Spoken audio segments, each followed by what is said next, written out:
अथ श्रीयमुनाष्टकम्।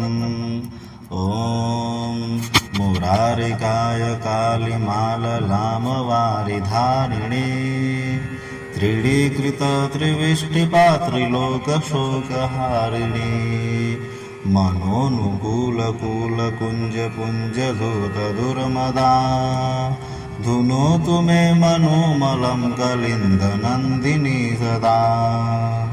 मलापहारि वारिपूरभूरिमन्वितामृता भृशं प्रपातकप्रवञ्चनातिपण्डितानिशम् सुनन्दनन्दनाङ्गसङ्गरागरञ्जिता हिता धुनोतु मे मनोमलं कलिन्दनन्दिनी सदा।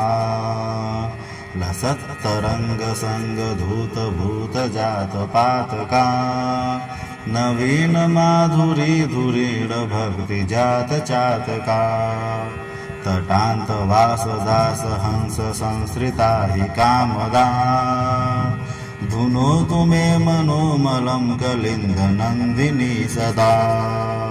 विहाररासखेदभेदधीरतीरमारुता गता गिरामगोचरे अधीयनीरचारुता प्रवाससाहचर्यपूतमेदिनी नदीनदा धुनोतु मे मनोमलं कलिन्दनन्दिनी सदा।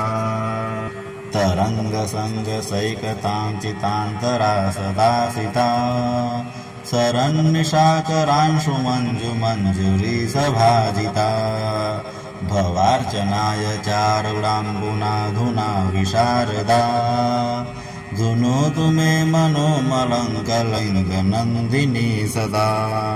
जलान्तकेलिकारि चारुराधिकाङ्गरागिणी स्वभर्तुरन्यदुर्लभाङ्गसङ्गतांशभागिनी स्वदत्तसुप्तसप्तसिन्धुभेदनातिकोविदा धुनोतु मे मनोमलं कलिन्दनन्दिनी सदा।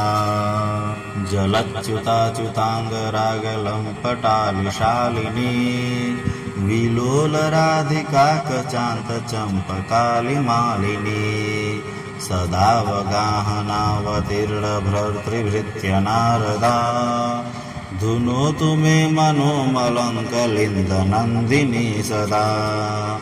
सदैव नन्दनन्दकेलिशालिकुञ्जमञ्जुला तटोत्थफुल्लमल्लिका कदम्बरेणुसुज्ज्वला जलावगाहिनां नृणां भवाब्धिसिन्धुपारदा धुनोतु मे मनोमलं कलिन्दनन्दिनी सदा। धुनोतु मे मनोमलं कलिन्दनन्दिनी सदा।